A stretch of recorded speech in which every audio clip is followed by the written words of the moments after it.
muy interesante porque va a cambiar la forma de ver el mundo, que es la inteligencia artificial. Una vez entrenadas, amplificarlas y regresártelas a tu cuerpo, tus propias células. Panfilo, pon atención porque te va a tocar en enero. Adelante. Y el cuerpo tiene capacidad de regenerarse. Tenemos células STEM, células troncales.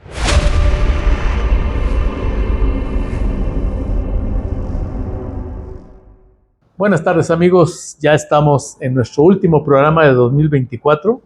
Cerramos este ciclo 2024 y qué mejor que con el invitado con mayor respuesta por parte de ustedes y que ya está aquí, el doctor Marco Antonio Meraz Ríos.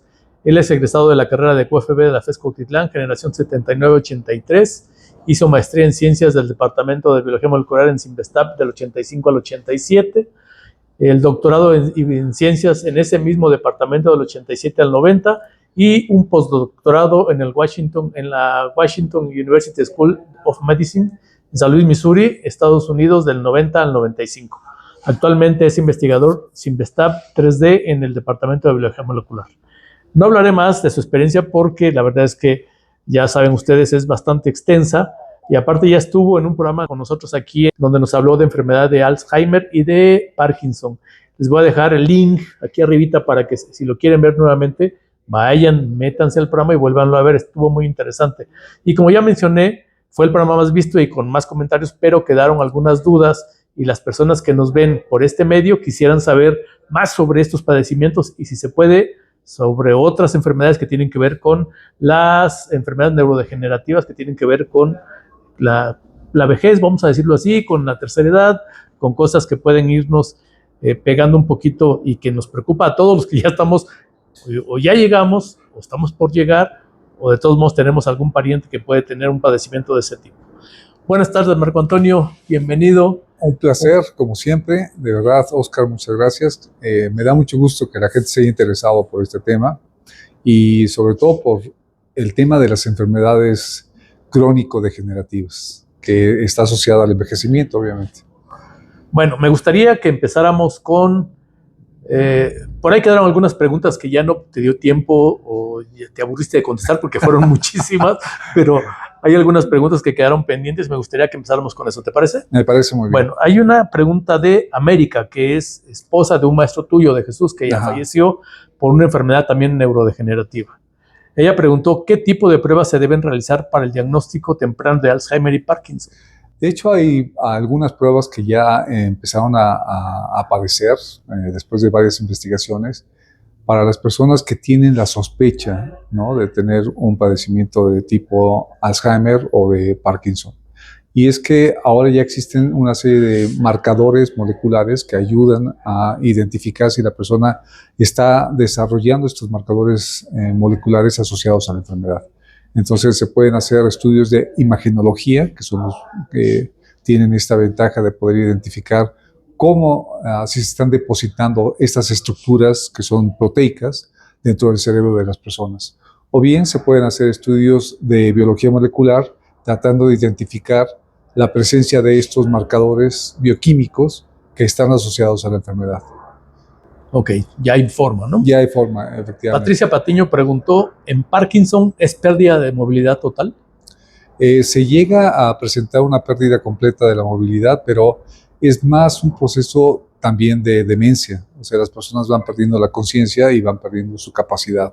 Y lo que pierde la persona es el control del movimiento y eventualmente termina atrofiándose completamente el movimiento. Ok.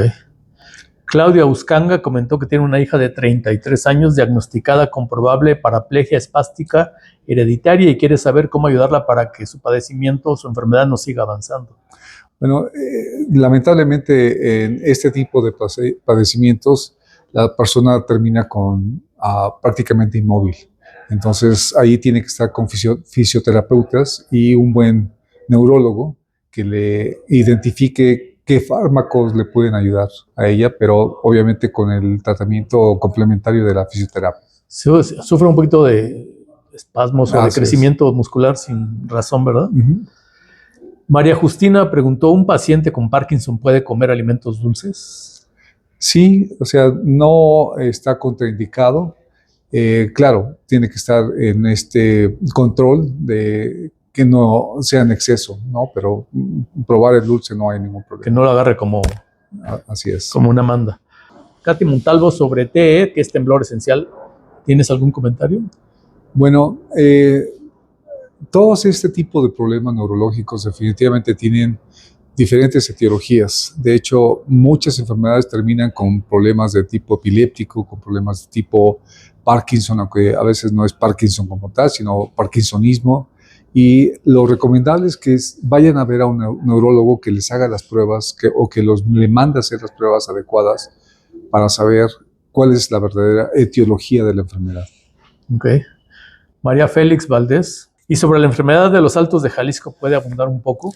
Hubo preguntas ahí de a qué se refería, porque, bueno, hay gente que obviamente yo creo que vive por aquel rumbo. Sí, es una enfermedad muy interesante porque es la enfermedad de Alzheimer familiar, la segunda enfermedad de Alzheimer familiar más abundante del mundo. La primera es una enfermedad que se da en Colombia y allá la bautizaron como la enfermedad paisa, por ser de una región muy particular, ¿no? En Colombia, y es la más numerosa.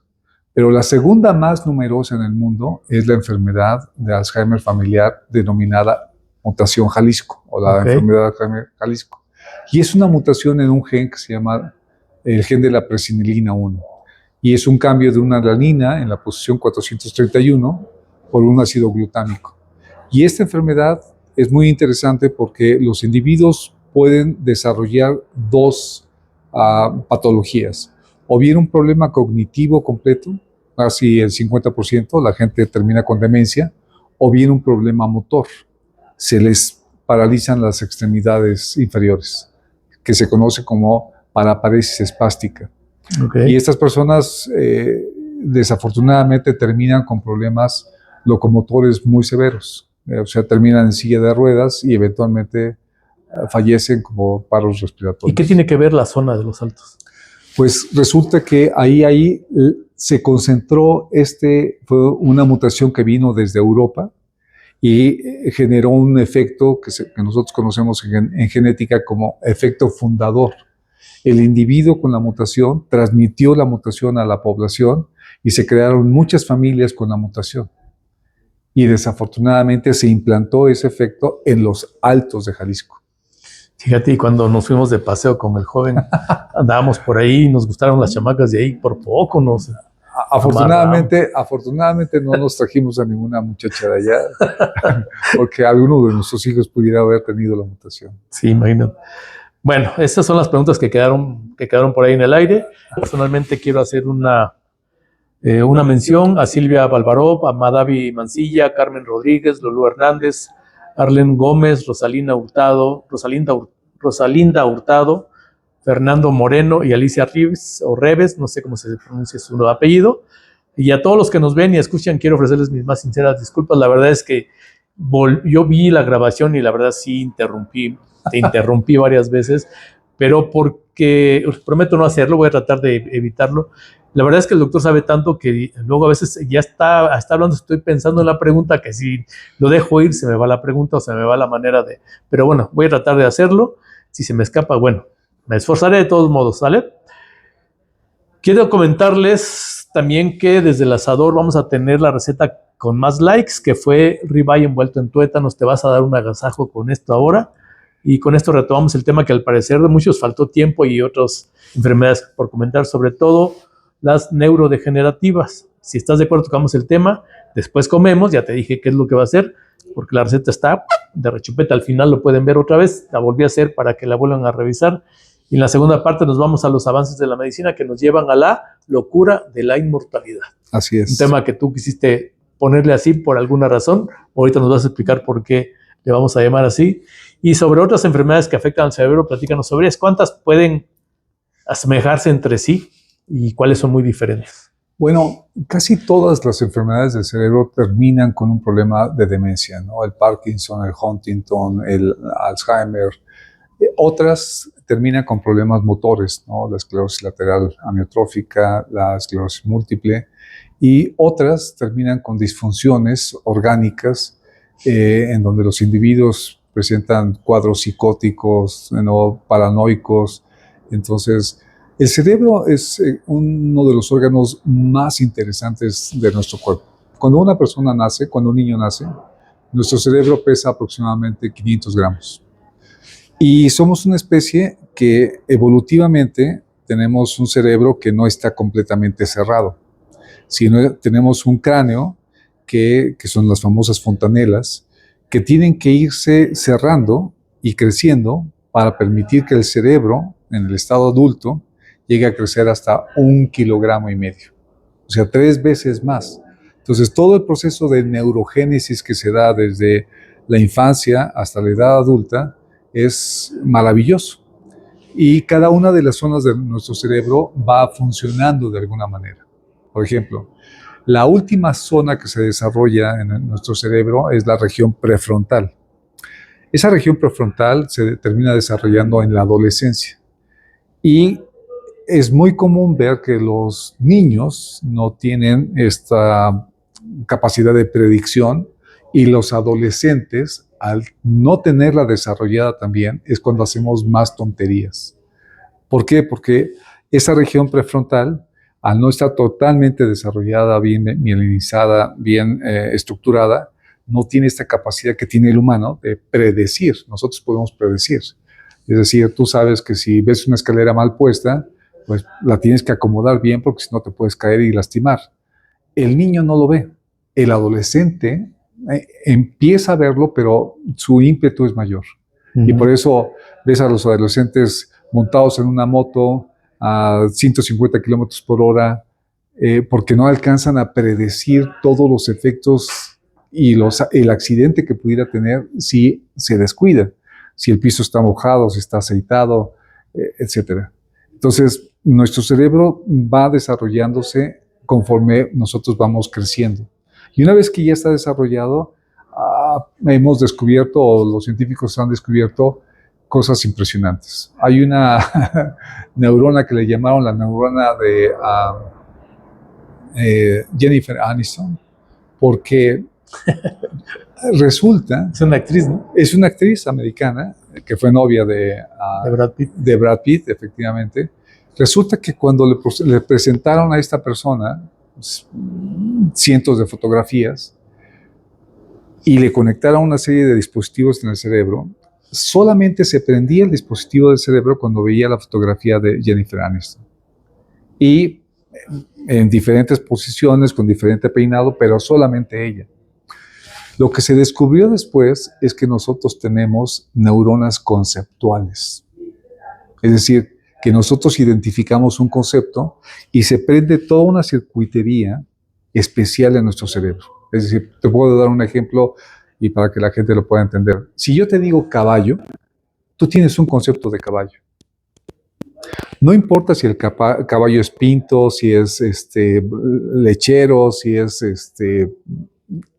café, negro, alto, chaparro, pony, tú tienes el concepto del caballo. Y no lo dibujas, sino tienes un concepto. Te digo caballo y dices, sí sé lo que es un caballo, aunque no tengas el detalle del caballo. Entonces, eso para nosotros es una cosa muy importante porque son de las cosas que nos ayudan a tener esta abstracción y predicción. Entonces, nos pueden estar platicando, sobre todo cuando la gente platica en casa, con los amigos, te platican una situación y tú tienes la capacidad de poder ayudar a esa persona con tus predicciones y con tu experiencia. De hecho, los psicólogos y los cognitivos conductuales son los que tienen esa capacidad de ayudarte a ver con su experiencia que tú veas el problema de una manera distinta. Y eso es ayudarte a predecir qué es lo que tienes que hacer o no tienes que hacer para poder salir de tu depresión.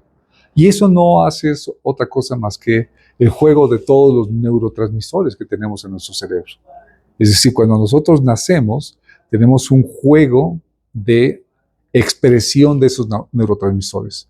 Entonces, una persona que expresa demasiada dopamina es una persona alegre, es una persona positiva, es una persona que siempre está de buen talante, de buen ánimo, ¿no?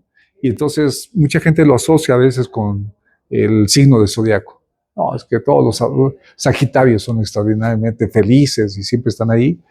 Pues resulta que hay cosas que apenas estamos entendiendo. Entre la física cuántica y el electromagnetismo se ha demostrado que los campos magnéticos son capaces de ayudarte o reprimirte en la expresión de ciertos genes.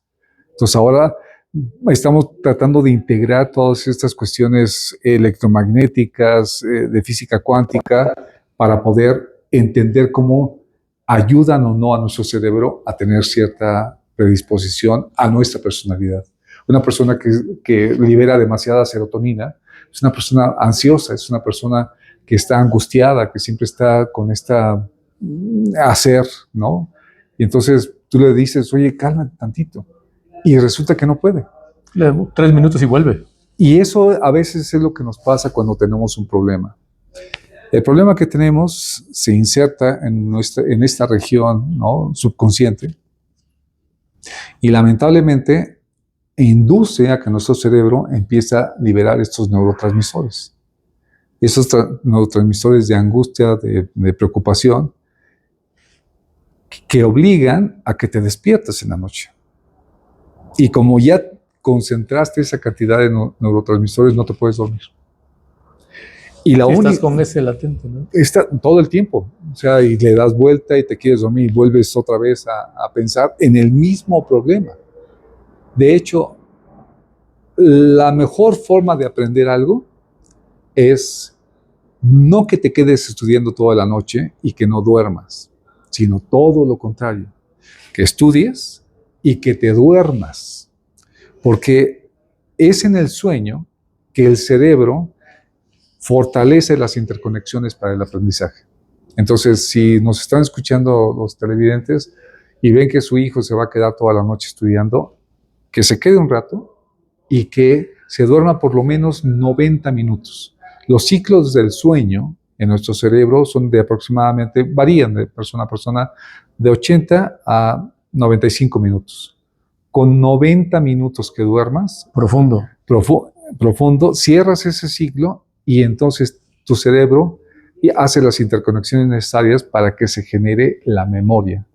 Memoria en el corto, mediano y largo plazo.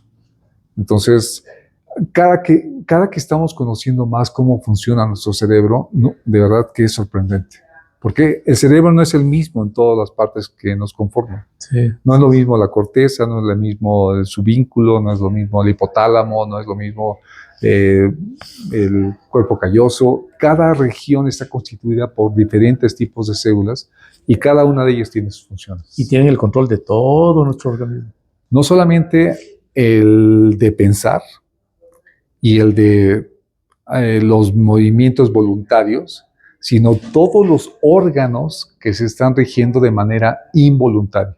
O sea, tu corazón no puede parar, tus pulmones no pueden parar, tu hígado no puede parar. O sea, cada uno de ellos está realizando su función y todo está controlado a través de esas inervaciones. Ciertas regiones Del cerebro, efectivamente. Oye, y dentro de los padecimientos neurodegenerativos, ha de haber alguno que es muy notorio, muy escandaloso, que se puede notar que tienes un problema neurodegenerativo, problema mental, por decirlo así, un problema. Sobre todo los que son psiquiátricos, efectivamente, ¿no? La gente psicótica, la gente neurótica, la gente que tiene alucinaciones. Cuando uno piensa en estas películas, por ejemplo, Inception, ¿no?, que te puedan meter un pensamiento dentro de tu pensamiento.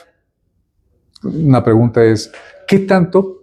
La razón por la cual voy a contestar la pregunta que me hiciste, ¿por qué metí esta frase que al principio no me dijiste, estaba como muy loca, ¿no?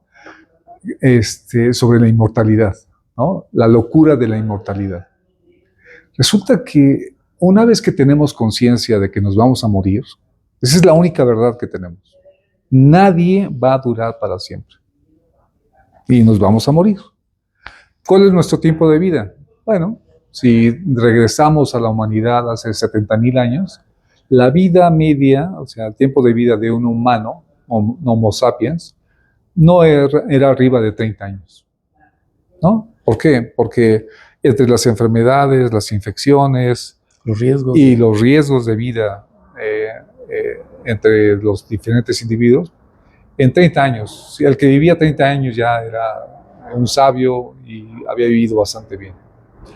Llegas a la Edad Media y subes a 40, 40 y tantos años. Llegas a siglo XX y tú puedes ver a Pedro Infante, a Arturo de Córdoba, a estos actores que tú pensarías que tendrían 80 años y cuando ves la edad, no llegaban a los 50 años. Y ahorita tú ves a un individuo de 50 años y parece una persona de 30. ¿Por qué? Porque hemos ido entendiendo cómo controlar los procesos de envejecimiento. ¿Por qué envejecemos al final de cuentas?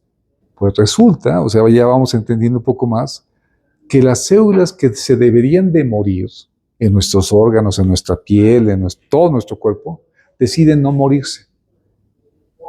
Entonces, ¿Qué los hizo cambiar o qué? Su propia naturaleza. Son células que se identifican como células senescentes, o sea, envejecidas, pero en el momento que se tienen que morir por un proceso que se llama, bueno, hay varios procesos celulares, pero en particular la apoptosis, que se mueren, ellas mismas deciden, no entran en crisis, sino simplemente empieza un proceso de muerte celular programada, ¿no? Que es la apoptosis. Hay ferroptosis, apoptosis, necrosis, pero deciden no morirse y entonces se quedan ahí. Ya no funcionan bien, pero están ocupando lugar. Y el cuerpo tiene capacidad de regenerarse. Tenemos células STEM, células troncales, que tienen la capacidad de regenerar nuestros órganos. Pero esa célula no recibe el llamado de, oye, divídete para que vengas aquí a suplir a Oscar, que está... Pero Oscar no se quiere ir. Y entonces, al quedarse en ese lugar, pero no funcional, la capacidad del órgano o del organismo, de la célula, para poder sustituir y tener ahora una célula joven, no ocurre.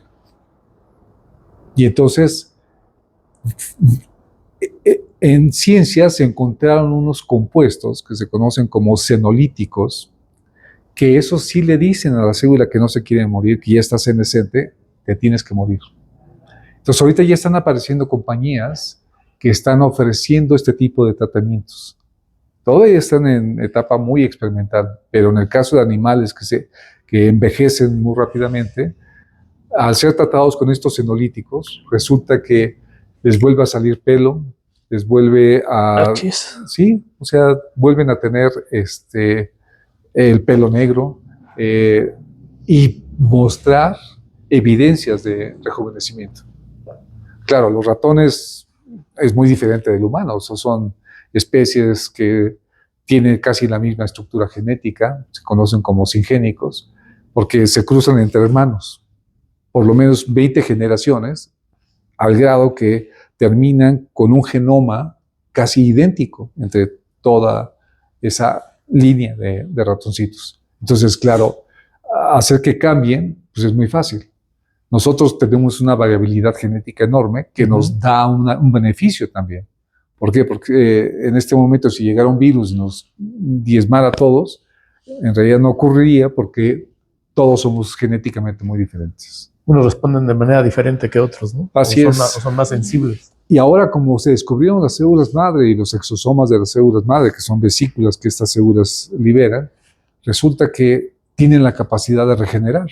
Entonces ya hay muchas empresas en muchos países que te inyectan las células madre y en este concepto que es wellness, ¿no? De mejora de tu salud. No estás enfermo, pero te quieres sentir mejor. Pero ya estás abordando el tema de la segunda parte. Está bien. Me estás quitando toda la segunda parte. Nos vamos a ir de corrido, entonces no comemos. No. O sea, oye, solo te decía esto porque es muy emocionante. Ahorita lo abordamos. Hay temas muy interesantes de esa parte también en ese tema. ¿Hay alguna de los padecimientos neurodegenerativos, volviendo al tema neurodegenerativos, que sea silente? La mayor parte de estos, o sea, toda la gente... Pero que sea mortal. Toda la gente que sabe que algún familiar tuvo Parkinson, tuvo Alzheimer, tuvo cólera de Huntington, vive con la gran preocupación. ¿Por qué? El ejemplo más sencillo que siempre he puesto con el caso del Alzheimer es que cuando llegamos a la Ciudad de México y ves todos los focos prendidos de la Ciudad de México, es impresionante. Así es el cerebro. Entonces, que se apague un foco en la colonia Doctores, desde esa altura no lo ves. La familia que está dentro, sí. Exacto. Y eso va pasando con las enfermedades neurodegenerativas. O sea, se van muriendo neuronas, Sin embargo, la circuitería que hace el cerebro compensa. Entonces, si ya se murió esta neurona y estaba conectado a un recuerdo o a una acción, el cerebro lo que hace es buscar a alguna neurona que tuviera algo similar para poder recuperar el recuerdo. Entonces, pueden pasar decenas de años desde que empezó la enfermedad hasta que muestras el primer síntoma. Entonces, son silenciosas estas enfermedades porque es muy parecido al cáncer. El cáncer es otra enfermedad crónico-degenerativa. O sea, tú no te das cuenta que tienes cáncer porque muchos de ellos son totalmente silenciosos. El cáncer de páncreas, el cáncer de ovario, el cáncer cervicuterino, el cáncer de mama. Y por eso lo que los médicos recomiendan y la epidemiología te dice es revísate continuamente. El cáncer de la piel, o sea, los melanomas. Es impresionante cómo tú puedes ver cómo te está creciendo el lunar y sin embargo no poner atención. Entonces, todas estas enfermedades crónico-degenerativas, uno de los problemas graves que tienen es que son silenciosas. Entonces, en el caso, por ejemplo, del Parkinson, tampoco te das cuenta hasta que de repente empiezas a tener el movimiento involuntario del contar monedas. Entonces, cuando alguien ya te detecta, dices, algo ya no está bien en tu cerebro. Y tú mismo te das cuenta. Y a veces el temor a enfrentarte a la realidad también te impone el no ir al médico, el no contarlo a la familia, que es un error grave. O sea, en el momento que, por ejemplo, personas con cáncer de ovario, ¿cómo empiezan? Lo que sienten no es un problema en el ovario, sino lo que sienten es un problema gástrico, es un problema intestinal. Entonces tienen regurgitaciones, tienen diarreas. Lo achacan a otra cosa. A otra cosa. Entonces, primero van con el gastroenterólogo y el gastroenterólogo, un buen médico, identifica rápidamente que el problema está en otro lado. Y todo este tipo de cosas, mientras más pronto es el diagnóstico, la posibilidad de que tengas una recuperación es mayor. Por eso todos estos programas de que te revises continuamente, de que te hagas el Papá Nicolau, de que vayas a hacerte las pruebas clínicas por lo menos una vez al año, eso ayuda a los médicos a identificar si hay alguna alteración. Y es un chequeo general, ¿no? Así es. Ahora, regularmente nos hacemos el check-up, pero no nos vamos tan profundo a ver otro tipo de cosas. Porque vamos, tú sabes que estás bien. O sea, no... Tú sabes cuando no estás bien porque empiezas a tener una anormalidad, ¿no? Una bolita notoria, efectivamente. Pero en ese momento, la recomendación es ve inmediatamente a ver a un médico. Y ahí es la responsabilidad de los médicos, que esperas que sea un buen médico, ¿no? Que te identifique, que te diagnostique y te dé el tratamiento adecuado. Sí, porque dices, si es un buen gastroenterólogo, te remite a donde tiene que ir pensando en que no es problema estomacal. Así es. Entonces, también tenemos que confiar en que no nomás nos vayan a sacar dinero y nos direccionen bien. Sí, aquí es una cuestión de ética profesional, definitivamente. O sea, que los profesionistas que ejercen la carrera de médico tengan ese valor y esa ética de que realmente te pueden ayudar. Y un buen médico se da a conocer inmediatamente en todo el mundo. O sea, es recomendado por todo el mundo. Es la mejor recomendación. Así es. Cuando un paciente te recomienda con otro. Con otra persona, con un buen médico, de hecho. Pues creo que es todo lo que quedó pendiente. ¿O tienes más comentarios respecto a las neurodegenerativas? Bueno, el caso de las neurodegenerativas aquí es, quisiera decir que no son puras, ¿no? Las personas que tienen Alzheimer, no, la etiología y la patología de la enfermedad es muy variada. Entonces hay personas que se deprimen muchísimo, hay personas que son más agresivas, hay personas que son más pasivas, y entonces aquí hay que entender mucho al paciente y a la familia del paciente. Hemos hablado todo el tiempo del paciente, sin embargo, otro de los elementos fundamentales es la persona que está alrededor del paciente. O sea, porque es terrible que tú veas a tu ser querido y ese ser querido no te reconozca o te desconozca. Hasta lo violentas, ¿no? Así es. Entonces, aquí sé que las personas que han tenido un paciente con este tipo de enfermedades entienden perfectamente bien que a veces terminan totalmente agotadas, porque es un cuidado permanente, constante, de esa persona querida, sobre todo si es tu padre, tu madre, ¿no? Sí, porque decimos, hijo, ya me contó esto otra vez y me lo va a volver a contar y pasan 30 minutos y te vuelve. Tenle paciencia, no pasa. Y el punto es que son enfermedades que empiezan muy temprano, sin que te des cuenta, y son enfermedades que duran mucho tiempo en el enfermo. Y entonces el desgaste es tremendo. Sí. No tanto como el cáncer. O sea, el cáncer, lamentablemente, estos cánceres que te estaba comentando, de páncreas, de ovario, de estómago, de hígado, de garganta, si no son tratados en etapas tempranas, el desenlace no pasa de un año.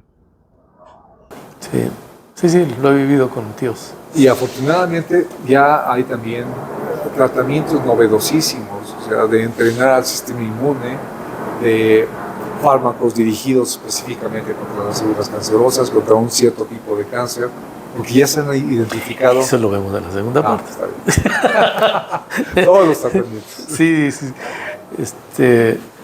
Es complicada la vida de una persona con un tipo de, vamos a decirle, de enfermedad de este tipo. De este tipo, ¿no? Sí. No podemos decirle demencia, es un padecimiento cerebral a nivel neuronal, a nivel de pues, muchas partes del cerebro, ¿no? que nos domina y que no podemos controlar como ser humano. A lo mejor se podría retardar o evitarlo dependiendo de lo que se puede y lo que no se puede hacer para este tipo de padecimientos, ¿no? Tú tienes estudios relacionados a eso.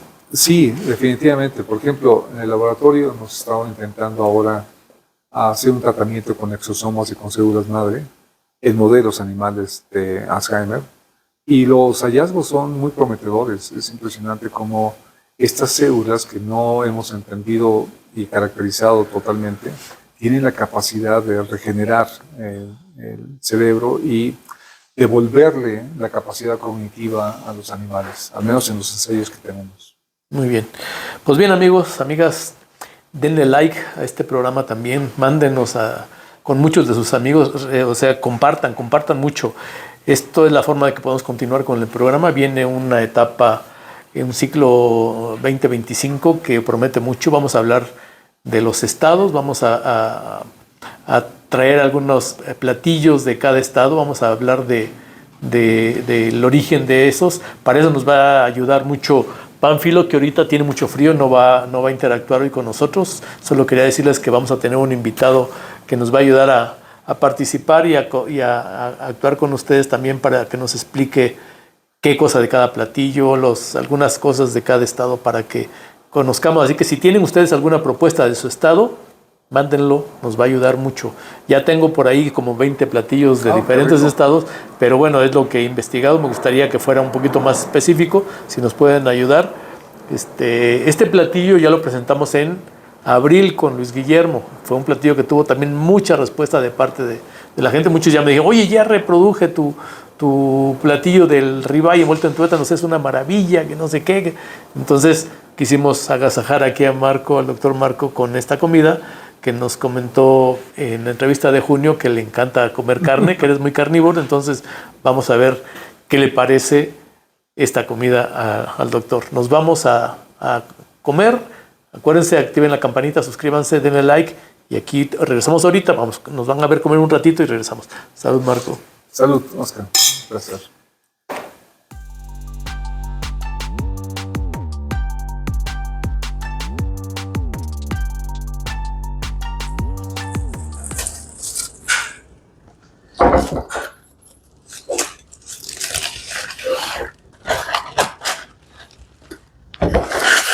Tómame una foto ahí con Oscar revisando. ¿El guiso? Así. Ahí.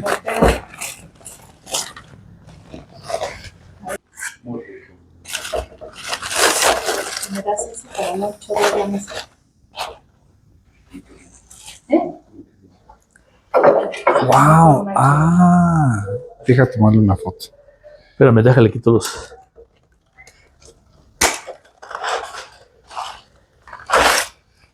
Ay, perdóname, ¿te saltó? Te vas a quemar, ¿eh? ¡Wow! ¿Quieres pasar acá las cosas? Quítalo, Luisa. Es que este es para... A ver, ponlo ahí.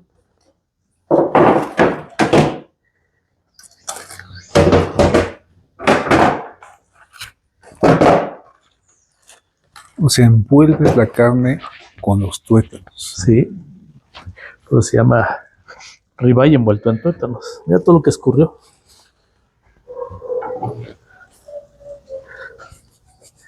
Entonces, ¿no está el doctor?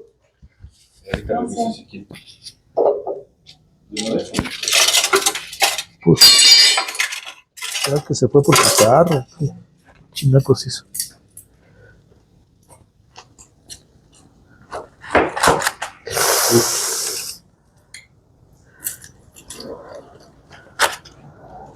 Está en su mero punto, ¿eh?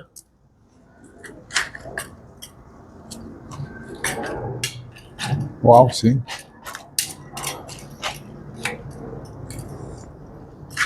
Por ahí traje no traje platos para allá, ¿va? Les voy a servir primero a ellos para que estén quietos, ¿no, Marco? Ujú. Y el chiste de esto, te voy a enseñar. Ah, pero 3 horas. Pero aquí viene el secreto, mira.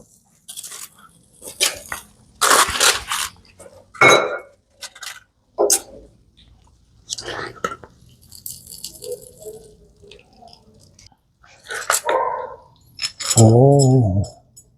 Ese es el secretito del platillo. Y ¿Qué se cayó? el micrófono. Hijo. Está bien tus pies.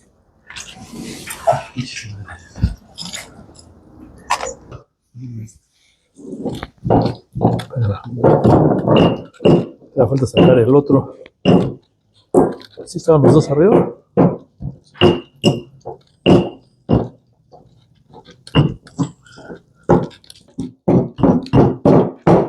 Si el cabrito te sorprendió, Sí. esto te va a dejar boquiabierto.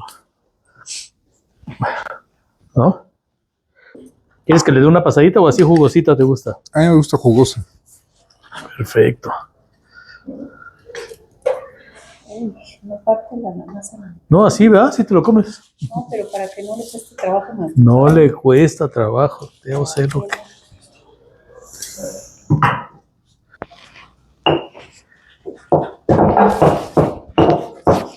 Explícanos, ¿se lo vas a dejar así? Ah, este lo es para la foto. ¿Ya le tomaste foto?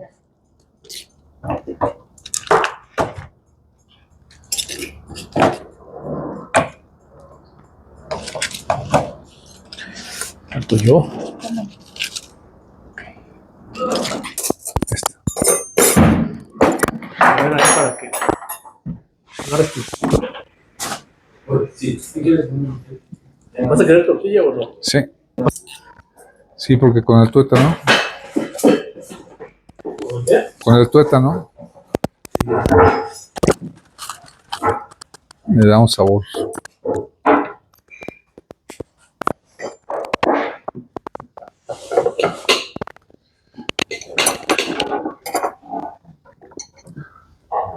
No sé si da. ¿Dónde? Sí. ¿Quién no le tomé foto? Pero ya le tomaste foto tú, ¿no? Sí, hay salsita y pica mucho, ¿eh? Oh, pero avisar de tarde. ¿Tienes sal? Sí.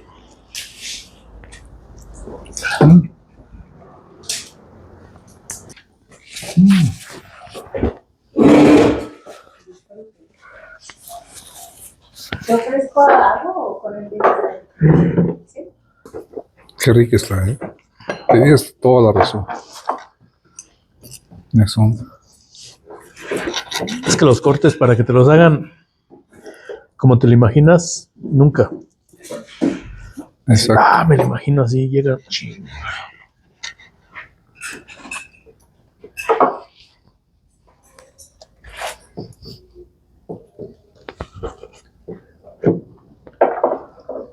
Y el tuétano le aporta. Sí, un sabor muy Mezcla, particular, ¿no? sí.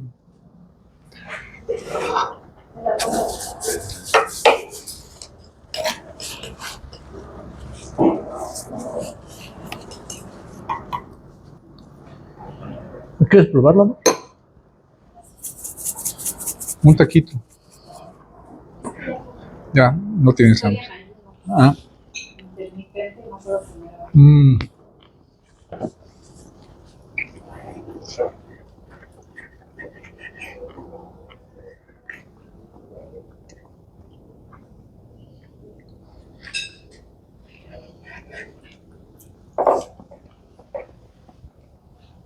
Muy rica.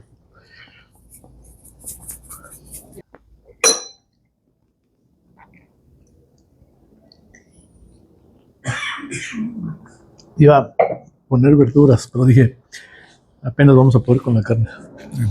Y es muy pesado.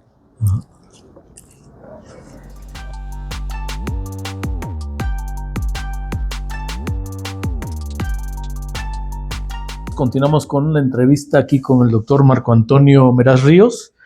Ya tocamos lo que nos tocaba abordar, que era lo de... Bueno, déjame decirte Bien. que te agradezco muchísimo que no hayas interrumpido esta vez. Pues, haciendo caso a los que me hicieron mención, la verdad es que sí. No es cierto, Oscar. Sí lo hice varias veces, no te dejaba terminar, pero es parte del show. Es parte del show. No es fácil sentarse aquí, transmitirle todo lo que... y pasarle, ser el medio del invitado, pero bueno, es parte del show. La tecnología mejora día con día. ¿Cómo puede influir esto en la salud, Marco?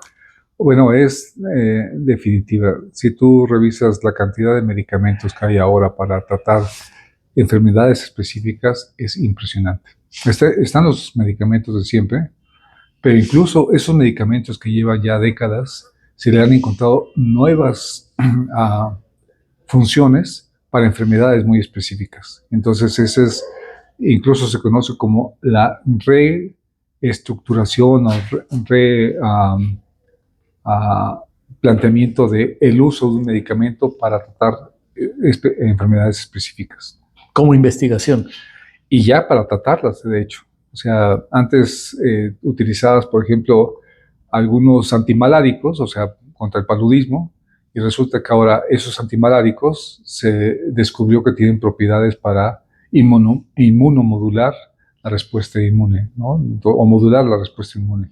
Y eso ayuda a que procesos inflamatorios que están descontrolados los puedas controlar de una manera más específica. Pero vamos a ver, algo que vamos a ver en el siglo XXI, y eso lo va a tocar ver a muchos jóvenes, es el nacimiento de una nueva medicina, una medicina personalizada. El siglo pasado, del siglo XX, era un gran sueño poder tener una medicina personalizada. Eso que veíamos en las películas futuristas, de que hacían el análisis de tu genoma y determinaban qué era lo que te tenían que medicar para ti. Ya nos llegó. Ya nos llegó. O sea, ese tipo de medicina personalizada es muy probable que en el siglo XXI la podamos ver. ¿Las nuevas tecnologías pueden mejorar el sistema sanitario? Yo digo que sí. Sí, para empezar, por ejemplo, los sistemas sanitarios de países como Dinamarca, como México, no, sin hacer bromas, sin hacer las bromas pertinentes, tienen un historial clínico integrado. Es decir, un individuo que nace en uno de estos países desarrollados, todo su historial clínico, desde que nace hasta que muere, está integrado en un solo historial clínico. Entonces, un doctor, si tú viajas y por alguna razón tienes un accidente o tienes un evento que requiere de los servicios de salud, tienen acceso a todo tu historial. Ese es un sueño que también en México se ha planteado llevar a cabo por los sistemas de salud, tener una historia, la historia clínica integrada, ¿no? Independientemente de que llegues al IMSS, al ISSSTE, a la Secretaría de Salubridad, que el médico que te trate pueda accesar a todo tu historial clínico y no esté inventando, no esté deduciendo Sacando cosas. deducciones. Así es. Y fíjate, actualmente los jóvenes y los que están un poquito casi cercanos a nuestra edad, los jóvenes inmediatos, ya recurren a internet para ver, ay, siento esto, ¿qué podrá hacer? O me dijo el doctor que tengo esto, y empiezan a investigar y Bueno, de hecho, no sé si es una herramienta buena o mala. es una herramienta muy poderosa y ha hecho que los médicos sean un poco más cuidadosos en sus diagnósticos. Es decir, cuando empezó la web, cuando empezó el internet, Wikipedia y muchas de estas páginas que tenían información relacionada con información global, no habían curado toda esa información. Curar significa verificar que la información sea válida. Pero conforme ha ido avanzando, ya tenemos 20 años con esta metodología y con estos sistemas, conforme han ido avanzando, lo que ha ocurrido es que se han ido curando las bases de datos. Y ahorita tenemos una cosa que es muy interesante porque va a cambiar la forma de ver el mundo, que es la inteligencia artificial. La inteligencia artificial no es otra cosa más que un sistema informático que está haciendo los procesos de una manera automatizada para poder identificar fallas y errores. Y entonces, todo lo que está en el Internet ahora está siendo de alguna manera analizado a través de todo este sistema de inteligencia artificial para validar qué es lo que es realmente válido, o sea, qué es real, y qué es fake, o sea, qué es lo que necesita investigarse más para poder llegar a ese tipo de convicción de que la información es correcta. ¿Y cuáles son las tendencias que tú crees que se pueden aplicar a futuro inmediato? Porque ya lo tenemos aquí. Mira, por ejemplo, en esto que es la medicina personalizada, ahora ya existen metodologías específicas que si tú tienes un tipo de cáncer, el que sea, esta se llama sistema de CAR. Lo que hace es tomar a tus células, en el laboratorio entrenarlas, a tus células del sistema inmunológico, entrenarlas para lo que se van a enfrentar, el cáncer que se van a enfrentar, o la enfermedad a la que quieren curar. Una vez entrenadas, amplificarlas y regresártelas a tu cuerpo, tus propias células. Y es una maravilla porque son las metodologías que el sistema de salud dentro de poco podrá ofrecer a las personas. Entonces, cánceres que son de difícil acceso, como por ejemplo todos los cánceres del cerebro, los neuroblastomas, los cánceres que son muy particulares, que no puedes hacer una intervención quirúrgica. Este tipo de sistemas te permite enviar a soldados de células del sistema inmune para atacar específicamente al tumor. ¿Sabes lo que es el Machine Learning? Sí, exactamente. Eso ¿Es lo que estás hablando del Machine Learning? Efectivamente. Lo que hace la inteligencia artificial es el aprendizaje de los sistemas, ¿no?, mecánicos o los sistemas operativos, los sistemas artificiales. Entonces lo que hacen ellos, empezaron con cosas muy simples. A ver, una persona que tenía que poner un sello, ¿no? ¿Qué era lo que hacía? Ocupaba 8 horas de su día poniendo un sello. Lo que hicieron las computadoras y las máquinas es que en lugar de tener una persona que está aburrida ahí poniendo sellos, lo que hacen es que la computadora mueve una palanca para poner ese sello. Y entonces aprende que lo único que tiene que hacer es levantar y en un pistón y colocar el sello. Y entonces todo este sistema de el aprendizaje de las máquinas es que todos estos procesos que son autónomos o que son mecánicos o que son repetitivos, lo puedan hacer. Y eso es la tendencia que tienen ahora los robots. Los robots ahora están diseñados, por ejemplo, para hacer cirugías. Cirugías que son extremadamente difíciles porque tienen que tener una precisión para poder meter bisturí a determinada profundidad, cortar, separar. La robótica le llaman, ¿no? Medicina robótica. Toda la medicina robótica, efectivamente. Entonces nos va a tocar las prótesis. Antes tú no tenías exoesqueletos, individuos que no se podían mover. Ahora ya tienen exoesqueletos, como si fueran los Transformers, que los envuelven y los levantan, los paran, los llevan. Camas que te dan masaje para que no se te formen las llagas. O sea, estamos en una época impresionante. Y aquí juega una cosa muy importante, por eso el título que te di de la locura de la inmortalidad. Porque cuando aparecen todas estas películas en donde, no sé si recuerdas este programa de El hombre de los 6 millones de dólares, el hombre biónico. Sí. En aquel momento, efectivamente, en aquel momento, este astronauta que le tuvieron que reemplazar un brazo, 2 piernas, el ojo, exactamente, nos pareció una cosa extraordinaria. De hecho, fue una serie muy famosa en su momento, pero ahora es realidad. Ahora tenemos todas estas capacidades de poder sustituir con brazos robóticos, con piernas robóticas, las partes de un cuerpo. Y entonces tienen nuevas estructuras, tienen ordenamiento, tienen puedes ordenar el movimiento a través de estos enlaces a través de Bluetooth entre el cerebro y la extremidad. Entonces, ¿qué tantas cosas nos falta por ver? Seguramente que lo vamos a ver. Mucho, y a lo mejor ni nos toca todo lo que viene. Dentro de lo que estuve leyendo me encontré con la posibilidad de que con una píldora que ingieres, tiene cierto padecimiento, se dirige a donde está el problema, te corrige. Sí, ya esos son los fármacos dirigidos. Es decir, por ejemplo, pensando que tienes un cáncer, ¿no? Es una célula cancerosa y está en el páncreas o está en el hígado. Esa célula cancerosa expresa moléculas específicas.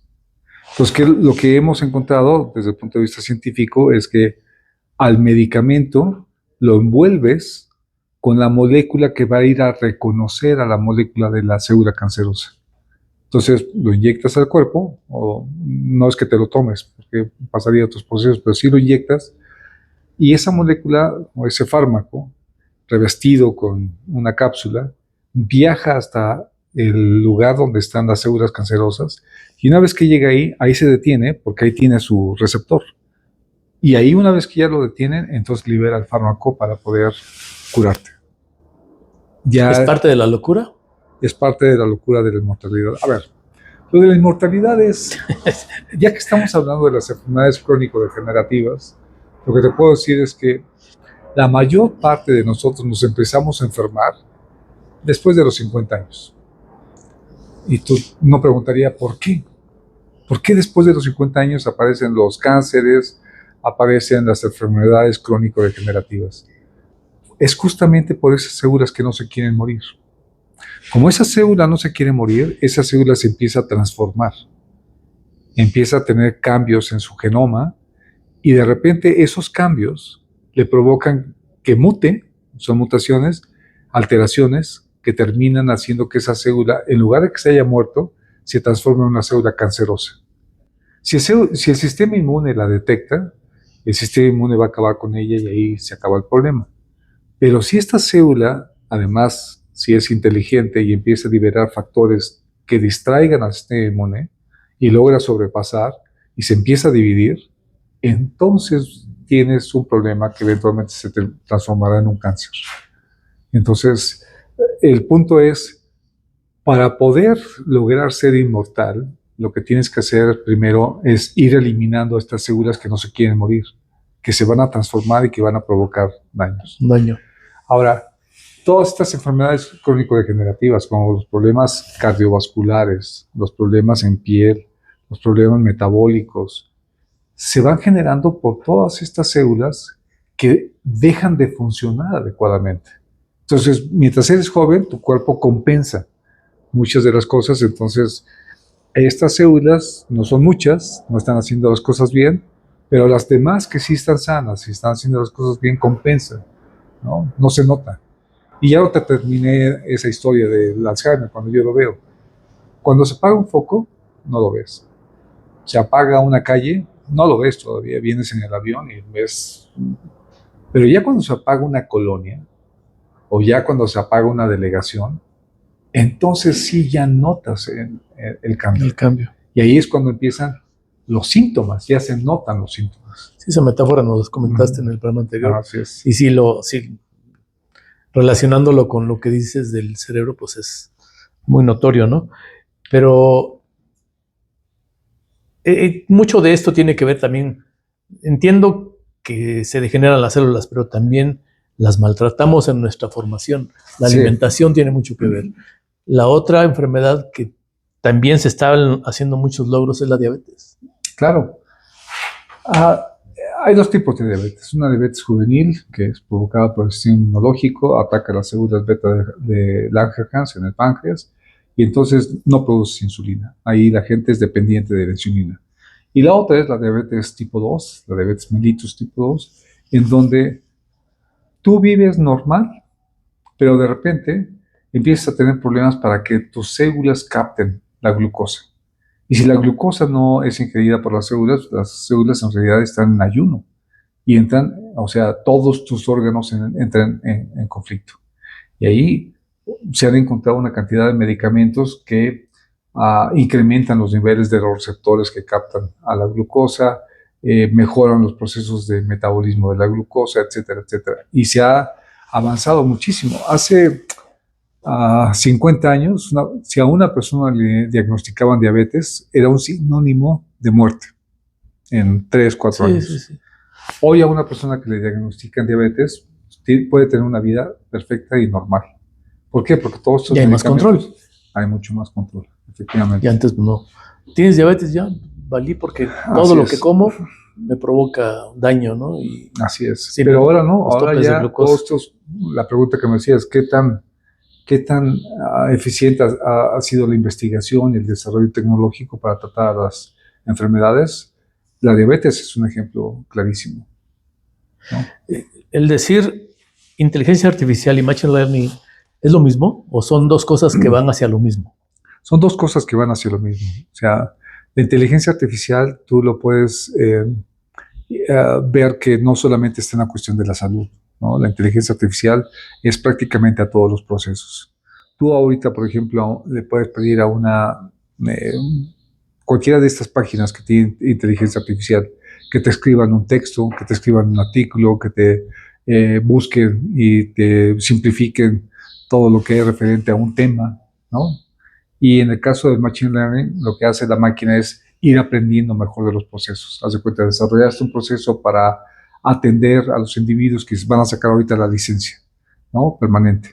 Y entonces, ¿qué es lo que hace el Machine Learning? ¿Cuáles son las preguntas más frecuentes? ¿Dónde están las fallas en todo el sistema? Y entonces lo que hace es, en la operación, va mejorando la operación. Sí, es interesantísimo, porque finalmente se pueden ligar las dos para un logro, ¿no? Para un objetivo muy particular. Definitivamente nadie va a ser inmortal, no se apunten. Eso no es ¿quién posible. sabe? Ahí es donde voy a dejar la duda porque...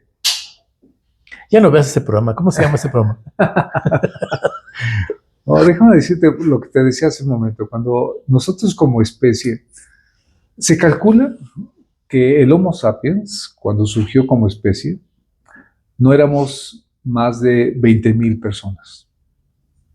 O sea, las primeras colonias en África que se cree hace 100,000 años más o menos, que evolucionaron al mismo tiempo que el neandertal.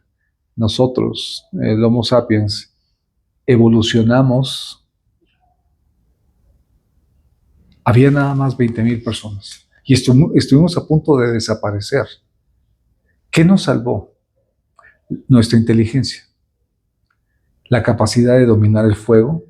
O sea, el fuego para nosotros ha sido algo extraordinario.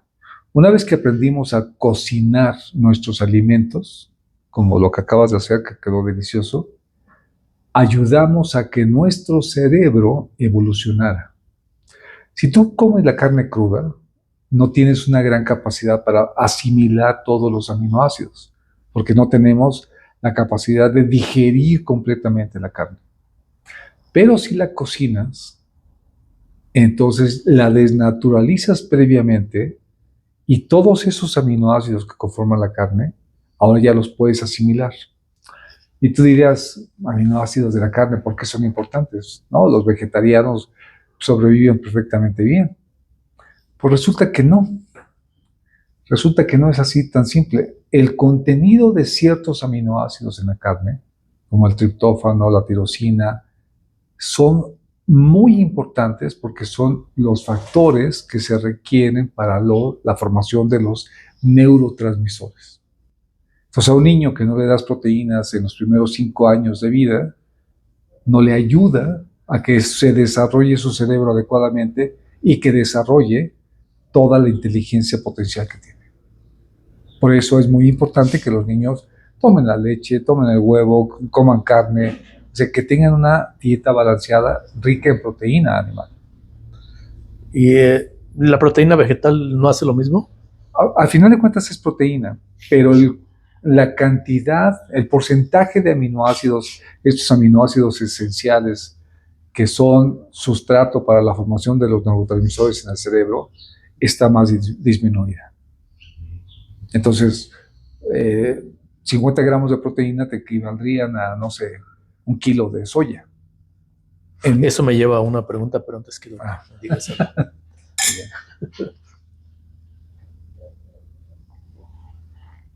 Eso me lleva a preguntarte, ¿qué espera? Yo tengo una nuera que no come carne, no come mariscos, no come proteína animal. Solamente verduras y algo que, lentejas, cosas así que pueden tener otro tipo de proteínas. Un consejo para ella. ¿Qué vale la pena que continúe en eso? ¿O qué le espera a futuro? Híjole, es una pregunta muy difícil de contestar porque ahí son decisiones personales. Es decir, tú una vez que tienes la decisión personal de decir no voy a lastimar a los seres vivos, ¿no? Pues es muy válido y decir yo prefiero pues hacer este sacrificio, tener esta convicción, tener esta postura, pero no voy a seguir contribuyendo a que las granjas sigan matando animales, porque sienten todo lo que tú creas. Al mismo tiempo, pues igual las plantas son seres vivos. Nada más que como no se mueven, no gritan, no tienen boca, asumimos que, pues, que no estás haciéndole daño a un ser vivo. Que no le estás haciendo daño a un ser vivo. Sin embargo, sigue siendo un ser vivo.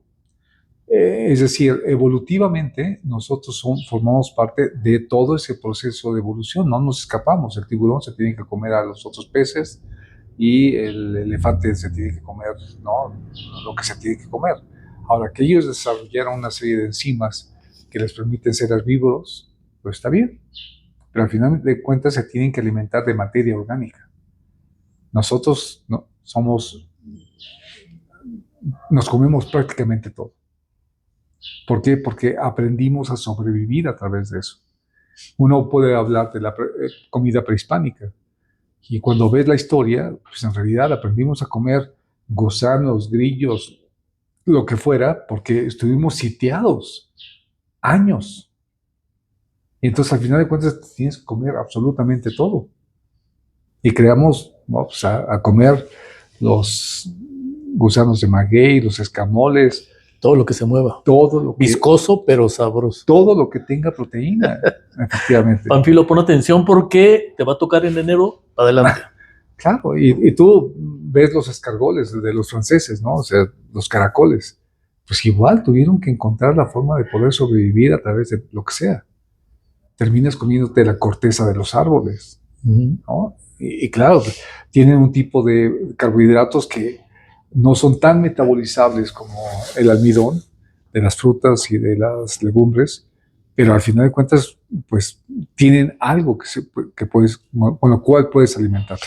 Pero ¿qué daño te puede generar el dejar de alimentarte de esas proteínas animales a futuro? O sea, Es probable que cuando seas adulto ya no tengas un daño tan grave, ¿no? En el sentido de que pues ya están tus neurotransmisores, ya los tienes ahí, ya requieres de pocos de ellos. Ahí está, hay un equilibrio. Eh, este, pero de niño sí, yo recomendaría. o sea, la formación es necesaria. Es fundamental. Ya fundamental. en la decisión de a los 21 o 25 años, si cambias tus hábitos, ¿no te afectan a futuro? Quizá no tanto. No se han hecho No la voy a hacer comer carne. no, es que no se han hecho estudios que hagan ese tipo de seguimiento. No se han hecho. Yo no los conozco, porque son estudios a muy largo plazo y además que tienen que ser controlados. Porque muchas veces dicen las personas, no, yo no como carne. Y resulta que de repente se comen un taquito, se comen no sé qué, prueban y terminan comiendo proteína animal que les da el reservorio necesario para que tengan esa poza de aminoácidos que se requieren en el organismo. Ok. Pensando en nosotros que ya somos adultos mayores, un poquito más. ¿Qué tipo de proteína es más saludable para nosotros? En general, vamos a ver. Uno de los problemas que tiene la carne roja, la carne animal, la carne de cerdo, la carne de res, la carne de cordero, la carne de chivo, es que tiene otro tipo de metabolitos, como las grasas, que no nos ayudan mucho, ¿no? O sea, sobre todo si tienes propensión a tener un mal metabolismo del colesterol, un mal metabolismo de los lípidos, entonces tienes todas estas posibilidades de desarrollar arteriosclerosis, problemas cardiovasculares, depresión. Entonces la gente dice, lo mejor es comer peces, ¿no? Pescado. Porque es una carne magra, porque es de fácil absorción, porque es como más saludable. Entonces, Que luego te pones a investigar, resulta que los peces que dicen que te aportan más cantidad de ácidos grasos tienen otro algunos otros contaminantes. y muy graves, ¿no? Sí. Mercurio, por ejemplo. Sí, los metales pesados. Entonces, dependiendo de qué zona viene el pez. El pez. O el pescado. Entre más profundo sea, mejor. Pero son los más caros. Ahora, o sea, el atún. Sí, son carísimos. Ahorita están, bueno, ya están las latas. Hasta las latas son caras, Sí. Más caras que el atún. Y en cuestión, yo he comentado cuando los he comido, de hecho cuando vino César en el 23 fue, ¿verdad? César Casiano, comimos escamoles. Qué rico. Yo dije, para mí es la mejor proteína, porque es un insecto, es un huevito de un insecto. Son huevos, efectivamente, de hormiga. Y son riquísimos. Aparte de ricos, te aportan mucha proteína. Con eso podría vivir yo feliz y no me hago daño. Bueno, lo ideal es tener una comida balanceada. Efectivamente. O sea, al final de cuentas requieres de legumbres y frutas. Por las vitaminas, minerales. Que te aportan todas las vitaminas y todos estos cofactores que son importantes para que funcionen las enzimas de tu organismo.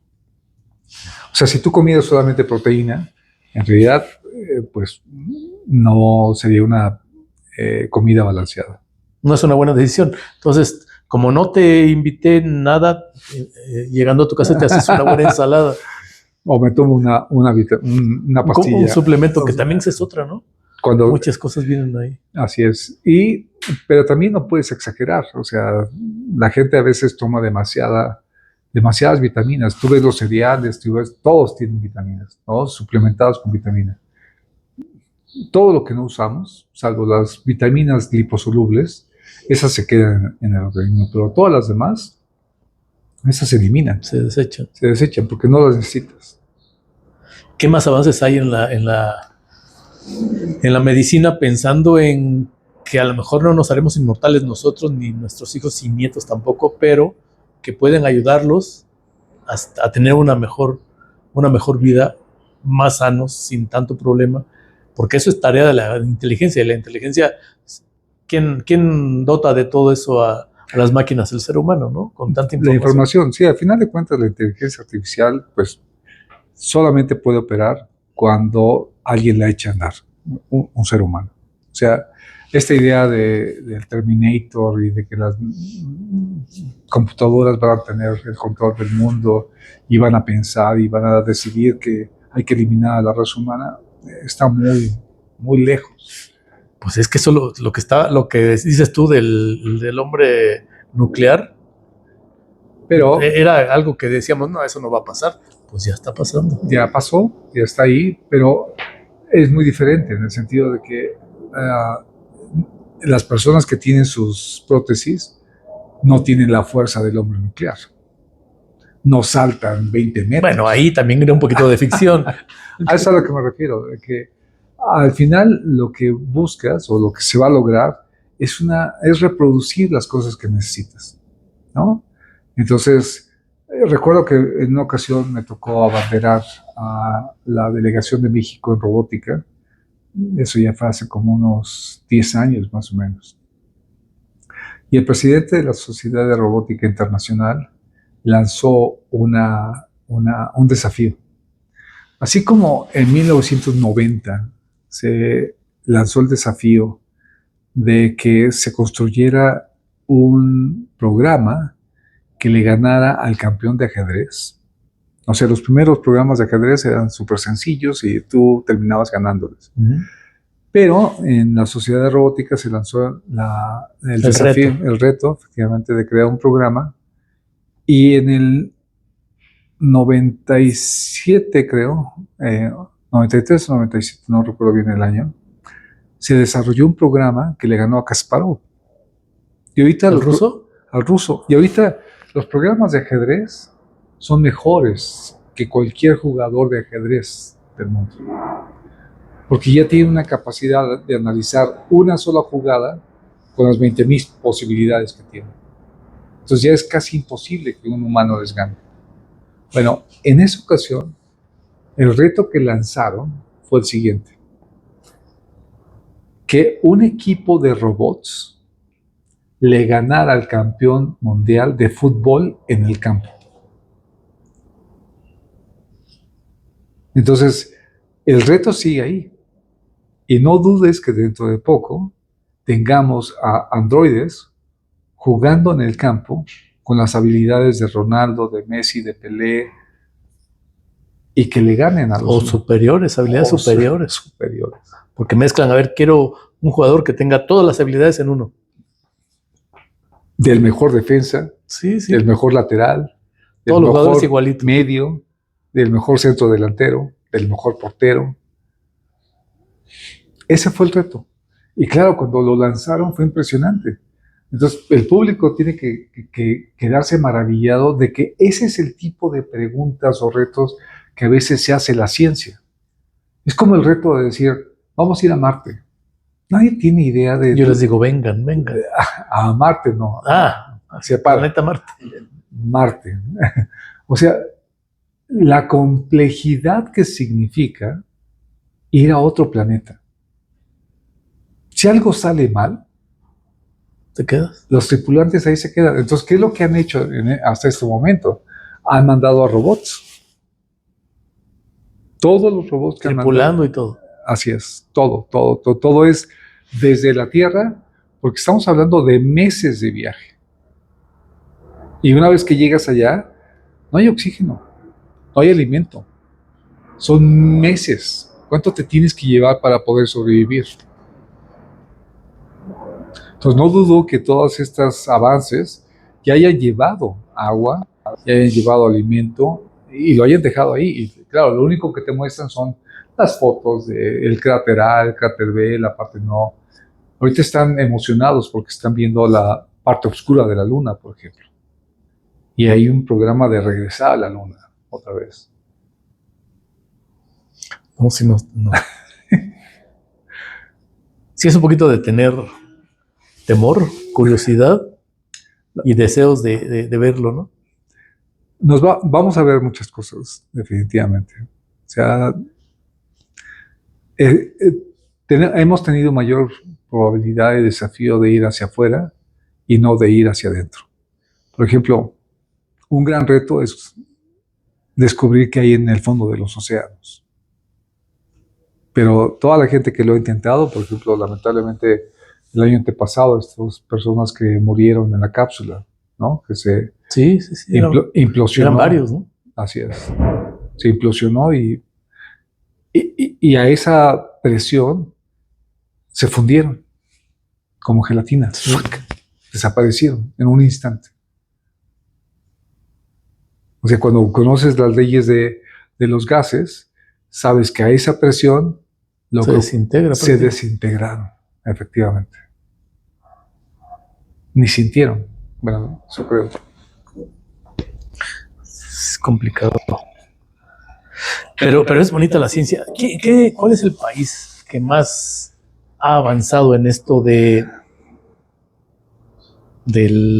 la cura de las enfermedades? Bueno, ¿Qué ha investigado más? si tú revisas la política de investigación, ¿no? Política de investigación es cuánto dinero el gobierno le pone a la investigación. Te sorprenderás porque resulta que Israel es uno de los países que aporta muchísimo a la investigación. Y puedes ver, en 60 años, Israel estaba exactamente igual de pobre que los países de alrededor, de Arabia Saudita, de los Emiratos, aún a pesar de que tenían el petróleo, en realidad eran países pobres. Con Simón Pérez, que implementó una política de ciencia y tecnología muy agresiva, ahorita Israel es el país más rico de la región, al grado que le tienen miedo, porque desarrolló tecnología, mucha tecnología. El sistema de defensa que tienen para detener a todos los misiles si los atacan es impresionante, pero los sistemas de cultivo son impresionantes y la tecnología de el Pegasus, que tanto se mencionó aquí en México, que son de inteligencia, todo lo desarrollaron los israelíes. Ahorita Israel es el país que tiene el mayor número de patentes en el mundo, más que Japón, más que Estados Unidos, más que Inglaterra. Y no hace ruido. Sí hace ruido. No hace ruido. Ahorita está haciendo ruido. Pues se han gastado alrededor de 2 billones de dólares americanos. 2 billones. Así es. Muchísima lana. Y sí y siguen. Ahora, otro país que está haciendo las cosas muy bien es China. Sí.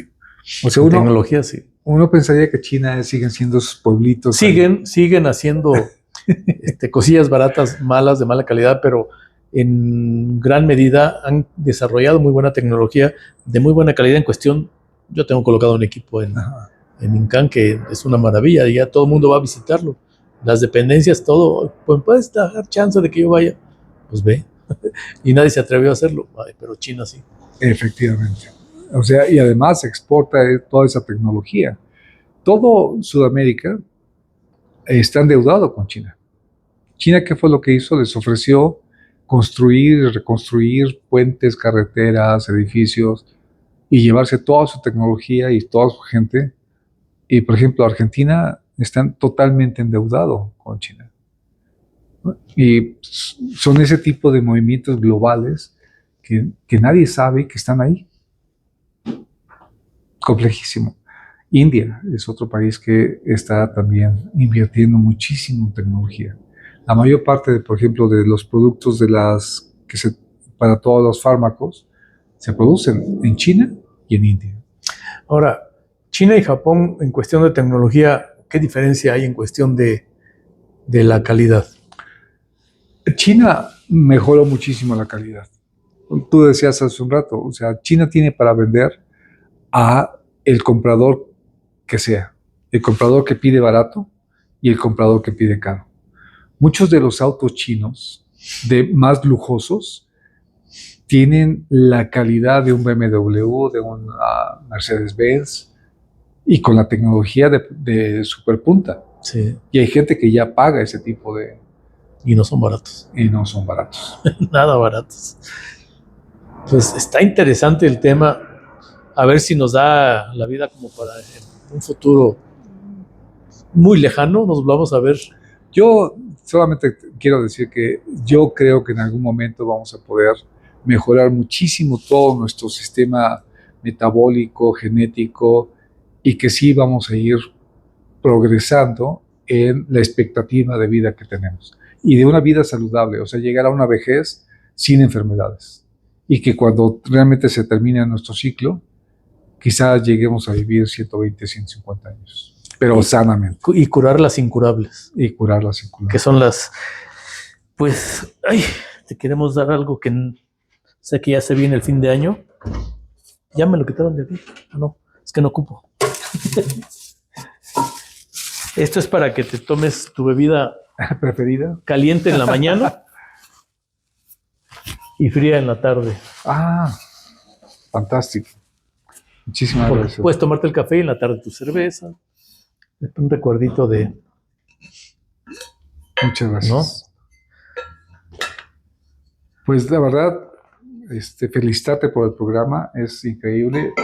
Y este ambiente tan informal, pero al mismo tiempo como si tuviéramos a un Big Brother, ¿no? Que nos estuviera escuchando en una plática eso de mesa y de sobremesa, me parece extraordinario. Te felicito de verdad. No, te agradezco. La verdad es que me siento muy halagado de que hayas vuelto y espero que superes la expectativa de junio, porque estuvo impresionante la respuesta. Llegamos a muchísima gente y hubieron muy buenos comentarios. Así que te queremos agradecer nuevamente por la confianza, por tus conocimientos, por los avances, por todo lo que estás aportando, porque eso no se queda ahí en el CIPESTAP. No, eso sale, lo publicamos. Y eso es importante, ¿no? Así es. Entonces, amigos, denle like, activen la campanita, compartan, ayúdenos a crecer, que ahí vamos, pero queremos crecer más para que lleguemos a más gente y puedan tener este tipo de entrevistas. Con este programa nos despedimos del año 2024, volveremos en enero con un personaje nuevo que ahorita tiene frío, está muy tímido Pánfilo, y ya vendrá en enero a ayudarnos un poquito con lo que tenemos de planeado para hacer cambios en el set y cambios en la planeación.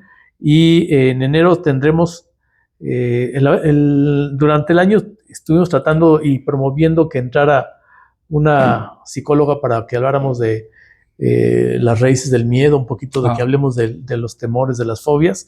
Ya se le acomodó la agenda, nada más que empezamos con ella y va a ser muy interesante hablar de explorar las raíces de las fobias.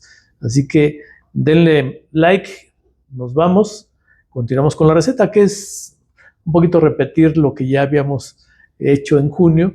Hicimos una modificación, aparte hicimos dos, porque tenemos invitados allá adentro y una parte nos comemos aquí nosotros.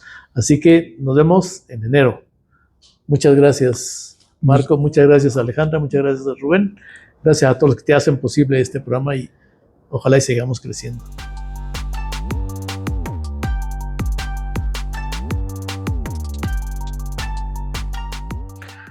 Esta es nuestra receta más vista del 2024. Lo hicimos en abril. Ribeye envuelta en tuétanos. Para esto necesitamos tuétanos de buena calidad y los cortes ribeye también de buena calidad.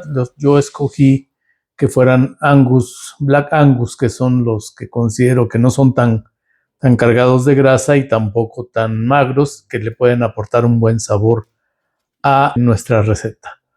Entonces, ya que tenemos descongelados los cortes y los tuétanos, vamos a darle una lavadita y a sacarlos para revisar que estén bien nuestros tuétanos. Son empacados de manera muy especial. Los vamos a dar una lavadita para que se le quitemos todas las impurezas, todo lo que puede traer previo al empaque, y los dejamos que se atemperen durante unos 30 minutos, 40 minutos, en lo que vamos prendiendo el carbón. Vamos a hacer esta limpieza y secado, porque tenemos que secarlos también muy bien con una toalla, una servitoalla o con una toalla seca. Cuando ya está esto, vamos entonces a descabezar los ajos, 2 cabezas de ajo, y colocamos aceite de oliva en un sartén a fuego bajo. Lo sacamos, lo reservamos y vamos a terminar de sazonar nuestro aceite colocándole una barrita de mantequilla o media barrita de mantequilla y romero. Entonces, ya prendido el carbón, vamos a sellar nuestros cortes. Vamos a sellarlos primero de la parte de la grasa, de la parte del lomo más grueso de la grasa. Vamos a irlo sellando poco a poco. El fuego se va a intensificar. Recuerden que suelta mucha grasa estos ribeyes y esto favorece a que se incendie, que suelte flama el carbón, y es un poquito alarmante, pero nada, no le tengan miedo. Es cuestión de perderle el miedo y tratar de sellarlos por todos lados. Por la parte de arriba, de abajo, de los lados, todo bien selladito. Inclusive paramos los cortes para que se puedan sellar de la parte más ancha. Y cuando ya tenemos bien sellados los cortes, también colocamos los tuétanos. Primero los colocamos boca abajo, del lado de la grasita, y después les damos vuelta para que no se nos quemen. La cosa es que queden selladitos para que no se nos escape el tuétano en sí, y terminamos de sellar bien nuestros cortes, nuestros ribeye, y entonces los dejamos que se enfríen un poquito para manipularlos y terminamos de sellar todos los tuétanos. Es un poquito engorroso porque se resbalan, pero bueno, la idea es que ustedes traten de hacerlo de la mejor manera, y entonces ya cuando están listos y un poquito fríos empezamos a manipularlos. Colocamos un alambre galvanizado en la parte de la base y vamos acomodando nuestros tuétanos de tal forma que les sirvan para que coloquemos por lo menos 2 trozos de ribeye, así de canto, y empezamos a rodearlo de los tuétanos para que quede todo muy bien cubierto de tuétanos y amarrarlos. Le ponemos tres atados, pero primero el del centro y luego hacemos lo de los lados para que quede bien fijo y no se nos vayan a desbaratar el atado. Le damos su amarradita, sus vueltas y una vuelta a sellar, o mientras hacemos el otro, vamos a darle una amarrada también y lo sacamos después del fuego para dejarle caer el aceitito que sazonamos con los ajos, el romero y la mantequilla, y también le dejamos caer un poco de sal. Acuérdense que yo le pongo la sal ahumada que nos suelta un mejor sabor. Le damos un toque de sazón de esta salecita para que nos suelte un sabor pues más intenso, no se quede tan simple nuestra receta. Entonces lo empacamos muy bien, le damos una buena empacada, primero la parte siguiendo la forma de los tuétanos y luego atravesado. La idea es que queden bien empacados para que no se nos escapen los juguitos de la carne. Y ya cuando están listos, cuando ya pasaron 3 horas y media aproximadamente, los sacamos del fuego y desenrollamos poco a poquito, no se vayan a quemar. Está a una temperatura bastante alta, entonces yo usé guantes especiales para esto. Le quitamos los tuétanos y empezamos a hacer los cortes de una porción por persona y sacamos el molcajete del fuego porque lo pusimos en el fuego para que no se nos enfríe el tuétano. Colocamos los ajos y le ponemos un poquito del aceite también ese que agarramos para sazonar y empezamos a dejarle caer los tuétanos. Los tuétanos ya con esa temperatura pues no se van a cuajar y van a empezar a mezclarse. Lo hacemos con la mano del molcajete. Empezamos a moler los ajos junto con el tuétano para que se integre, y esto se lo ponemos a nuestro corte al que vamos a degustar, lo bañamos con el tuétano y está listo para saborearlo. Es un platillo bastante sabroso. Yo creo que si se animan a hacerlo no se van a arrepentir. El tuétano le da un sabor muy particular al nuestro corte. Esa mezcla de carne con tuétano es muy, muy sabrosa, y entonces queda listo nuestra receta. Nos vemos en enero. Recuerden que en enero empezamos con nuestras recetas regionales. Vamos a agarrar recetas de cada estado. Vamos a intentar igualar las recetas locales de los estados con algo que sea muy, muy propio de cada lugar. Y con eso terminamos nuestro ciclo del año y espero verlos en enero. Hasta pronto.